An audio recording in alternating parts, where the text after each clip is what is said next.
দেশের দক্ষিণ ও দক্ষিণ পূর্বাঞ্চলের ৭টি জেলায় দুপুরের মধ্যে ঘন্টায় সর্বোচ্চ ৬০ কিলোমিটার গতিবেগে ঝড়ো হাওয়া বইতে পারে। সেই সঙ্গে থাকতে পারে বজ্রসহ বৃষ্টি। রোববার সকালে আবহাওয়া অধিদপ্তরের এক পূর্বাভাসে এ তথ্য জানানো হয়।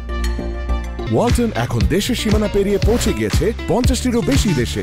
ওয়ালটন, ঘরে ঘরে বিশ্বজুড়ে। পূর্বাভাসে জানানো হয়, রোববার ভোর ৫টা থেকে দুপুর ১টার মধ্যে খুলনা, বরিশাল, পটুয়াখালী, নোয়াখালী, কুমিল্লা, চট্টগ্রাম এবং কক্সবাজার জেলার উপর দিয়ে দক্ষিণ অথবা দক্ষিণ পশ্চিম দিক থেকে ঘন্টায় ৪৫ থেকে ৬০ কিলোমিটার বেগে অস্থায়ীভাবে দমকা অথবা ঝড়ো হাওয়া বয়ে যেতে পারে। এ সময় বৃষ্টি বা বজ্রসহ বৃষ্টিরও সম্ভাবনা রয়েছে। বৈরী আবহাওয়ার এই পূর্বাভাসের প্রেক্ষিতে উল্লিখিত অঞ্চলের নদীবন্দরগুলোকে ১ নম্বর সতর্ক সংকেত দেখাতে বলা হয়েছে।